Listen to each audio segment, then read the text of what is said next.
Hi, I'm Kristen McClure, and today I want to talk with you about the 5 beliefs that my clients share with me about their panic attacks that make their panic attacks worse.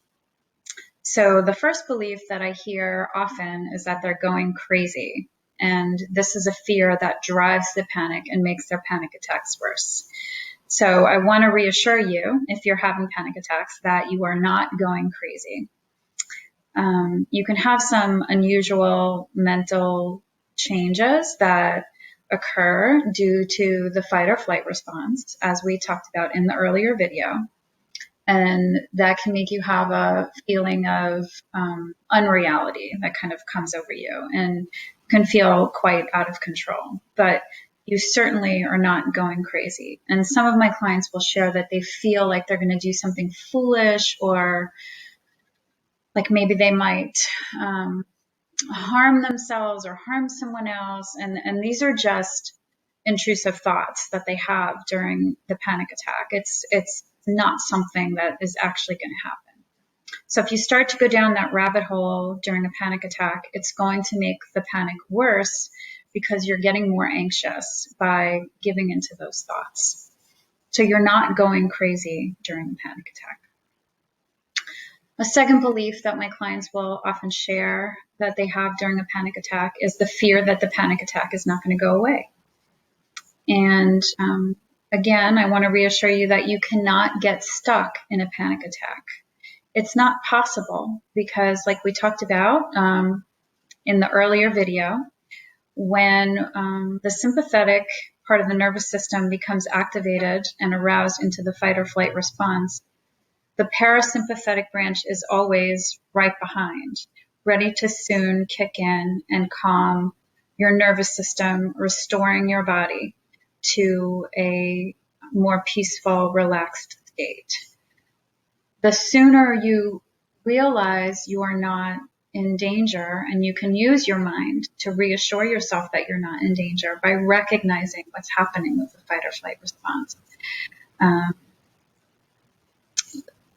the sooner the parasympathetic response will kick in. So you want to do the opposite of what you feel like you want to do when you're in a panic attack, and remembering that the panic always ends.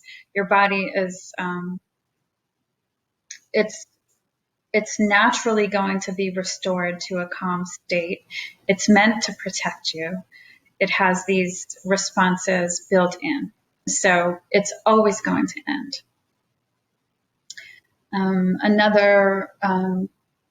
Another fear that my clients will often give into or be fall prey to is the fact that something is terribly wrong with them.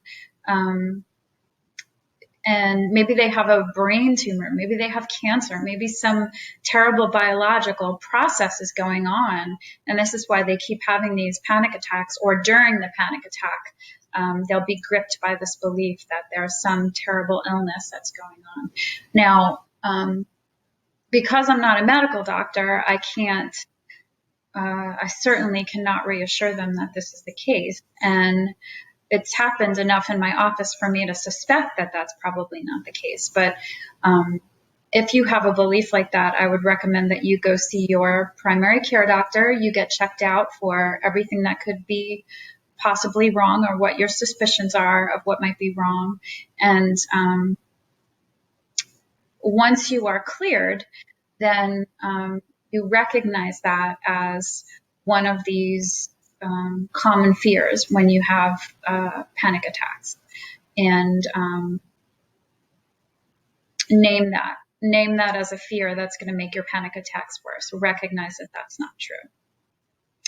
So it's often the fight or flight symptoms that may lead you to believe that. So if you're having frequent panic attacks and bouts of difficulty with your balance, or lightheadedness, or unsteadiness, if you don't really understand that that's fight or flight, it's natural for you to assume that there may be a biological illness that's causing that.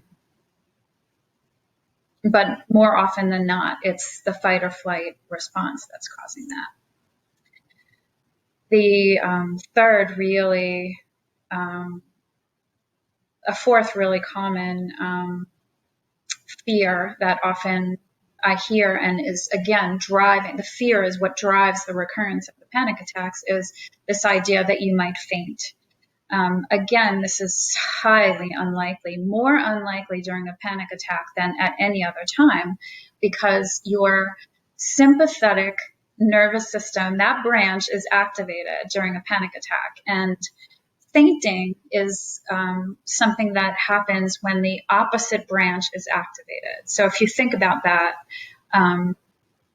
it doesn't make sense that when you're in fight or flight, the opposite activation would occur. So it's very, very rare for the opposite physiological pathway to suddenly kick in during a panic attack and for you to faint. It's just a very common fear because of the symptoms of dizziness and lightheadedness, again, the unsteadiness or whatever all might be happening because of your body doing all those things to help prepare you for the fighting and the fleeing, for you to misread those signs as, these terrible things are going to happen. And finally, this is something that is so common in my office. And like I mentioned earlier, I'll often have clients who are, I'm working with them to not be always contacting the ambulance or running to the emergency room because they think they're having a heart attack when they're not.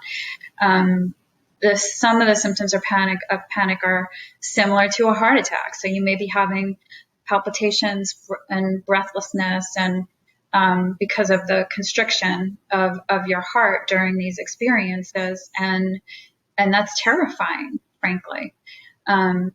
So again, in those situations, I would recommend you go see your physician, you get a clean bill of health, and then, you work from the framework of, or if you're a therapist, that you would guide your client through this situation, and then work from the framework of, this is not a heart attack. This is panic. You have a clean bill of health from your doctor. And when your body is experiencing fight or flight, this is one of the symptoms that can be easily confused and trick you into thinking that you're having something physically wrong with you. Because those fears drive the panic, make it more likely that you're going to have panic attacks, make it more difficult for you to do the opposite, which is part of the treatment protocol. And when you're tensing and constricting, you're creating the climate for a panic attack to happen again, rather than decreasing your panic attacks. And also, you can be creating secondary anxiety disorders, such as health anxiety, agoraphobia, where you're afraid to leave the house because you're avoiding everything where the panic happens. So those are the 5 fears that I see most often in my office. Am I going crazy? Is this panic ever going to end? Is there something terribly wrong with me? Do I have cancer? Do I have a brain tumor? What if I faint? Could I be having a heart attack? So hopefully those outlining those fears for you and the reasons why they're not legitimate things to be afraid of has helped you in understanding your panic and or treating your clients who might have panic.